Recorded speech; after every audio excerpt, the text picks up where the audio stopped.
اس کا چوٹی کا جہاد ہے نظام کو بدلنا. یہ سخت ترین مرحلہ ہے،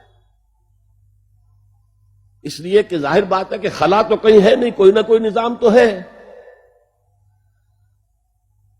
اور وہ نظام اپنے آپ کو ڈیفینڈ کرتا ہے، وہ سٹیٹس کو وہ چاہتا ہے. اس کے ساتھ جو پریولیج کلاسز ہیں وہ چاہیں گی نظام یہی رہے. اسی کی شاخوں پر تو ہمارے آشیانے بنے ہوئے ہیں، ہمارے گھونسلے، ہمارے مفادات پر زد پڑ رہی ہے. Grid up your lines, resist them. یہ معاملہ ہے جس میں تصادم آتا ہے. نظام تصادم کے بغیر نہیں بدل سکتا. دعوت کے ذریعے آپ سلیم الفطرت سلیم العقل لوگوں کو کھینچ لیں گے، لیکن لاتوں کے بھوت باتوں سے نہیں مانتے.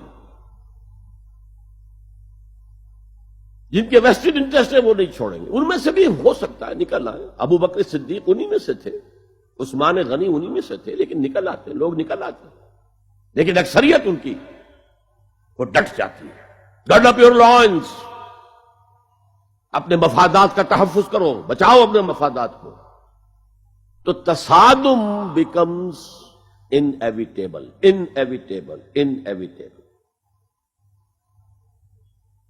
اس تصادم کی بھی 3 سٹیجز ہیں. وہی میں نے کہا تھا نا، 3 سب سٹیجز ہر سٹیج پر. پہلی یہ ہے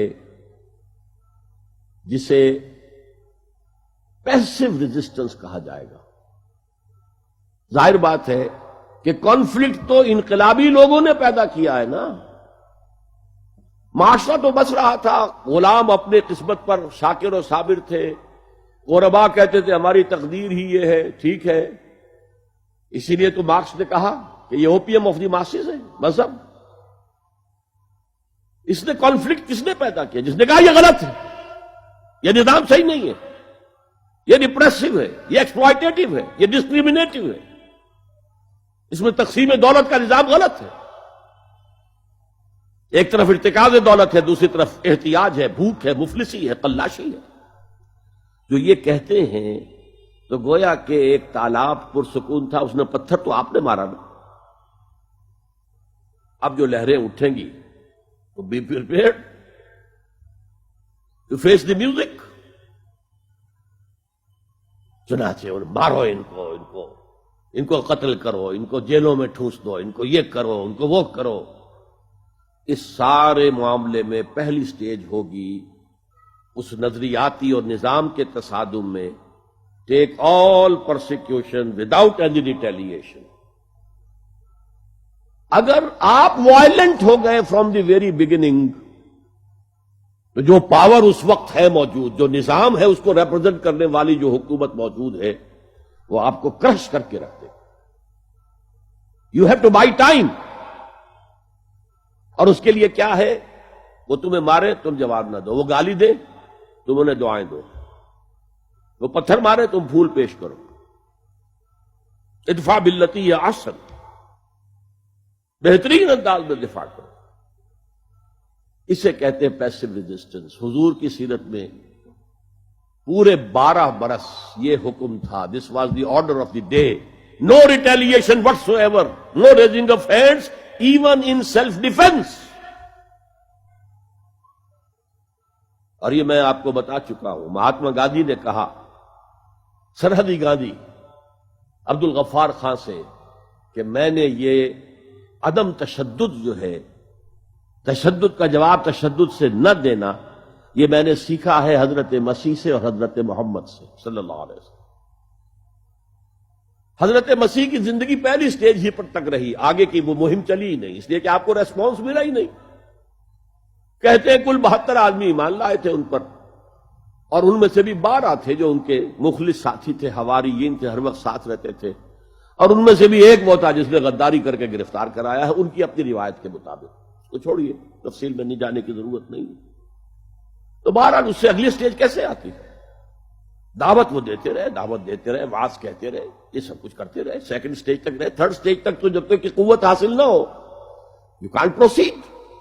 if there is no response, then you have to start the process. If there is no response, then you have to start the process. If there is no response, then you have to start the process. If there is no response, then you have to start the process. You can't go forward. لیکن یہ کہ حضور کی زندگی میں اگلی stage آ گئی.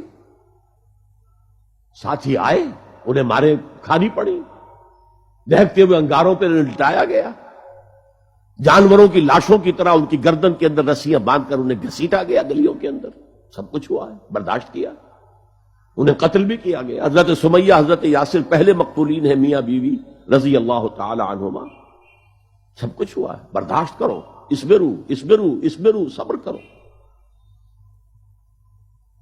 اس کا ایک بہت بڑا نتیجہ نکلتا ہے.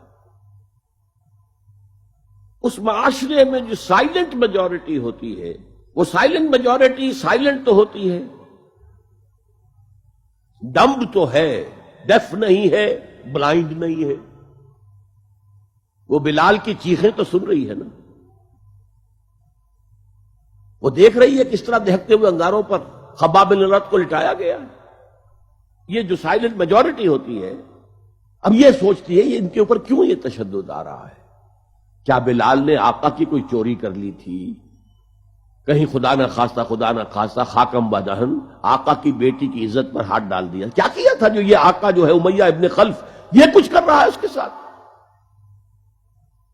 اس کے بعد جب انہیں معلوم ہوتا کوئی جرم نہیں ہے, صرف یہ کہتا اللہ ایک ہے, میں اور اس کے ساتھ کسی کو شریک کرنے کو تیار نہیں, اور محمد اللہ کے رسول ہے, بس جرم ہے تو یہ ہے.